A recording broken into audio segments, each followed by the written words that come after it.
Si une crise ne se prédit pas, elle se prépare. La gestion de la crise, c'est quoi? Globalement, on peut dire que c'est l'ensemble des mesures et moyens qu'il faut mettre en place le plus rapidement possible lors d'événements pouvant impacter l'entreprise. De quoi parle-t-on? Il y a de nombreuses définitions de la crise. L'une d'elles peut être la rupture d'un équilibre. Celle-ci peut mettre l'entreprise dans l'incapacité de pouvoir garantir son exploitation. Il faut donc maîtriser rapidement la situation. La perspective d'une crise est pour tout manager une véritable épée de Damoclès. Par exemple, lors d'un sinistre qui détruit un bâtiment ou l'outil de production.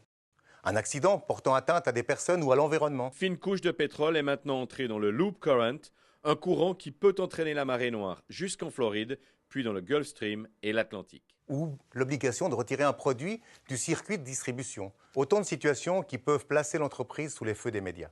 C'est un coup dur pour le numéro 1 mondial de l'automobile. Rien qu'en Europe, 1,8 million de Toyota vont être rappelés. En cause, une pédale d'accélération défectueuse qui peut rester bloquée. En Suisse, des milliers d'utilisateurs sont concernés. On fait le point avec Aujourd'hui, Chantal Panel. les entreprises sont de plus en plus exposées aux médias, sans compter les impacts grandissants via les réseaux sociaux. On sait également qu'une mauvaise gestion peut être plus grave que la crise elle-même. Raison de plus pour mettre en place une organisation adaptée. Comprendre les différentes phases? Dans ce schéma, on peut dire qu'il y a 3 phases. Il y a l'avant-crise qui consiste à prévoir, organiser, tester les processus et leur bon fonctionnement. Identifier les signaux faibles, que l'on appelle également la veille. Puis dès que l'événement survient, on est dans la crise elle-même. Là, il faut détecter, alarmer rapidement, puis mobiliser les membres de la cellule de crise, diagnostiquer, parfois même gérer des décisions dans l'incertitude. Sans oublier que la communication est un élément essentiel à ce moment-là. Une fois le retour à la normale, c'est ce qu'on appelle l'après-crise, il s'agit de retirer les enseignements pour adapter, modifier et renforcer votre organisation, afin d'être plus efficace encore dans le futur.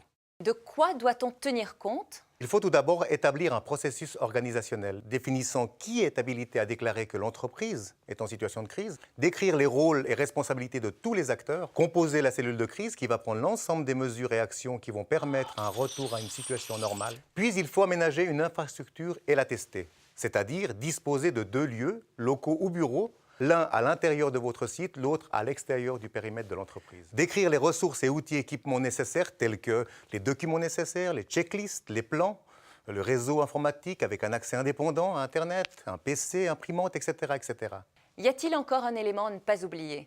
Pour être sûr que votre organisation soit opérationnelle, vous devez l'exercer, la tester étape par étape et finalement simuler un événement majeur sous forme de scénario. In fine, on a coutume de dire qu'il y a 2 types d'entreprises, celles qui ont vécu la crise et celles qui la vivront.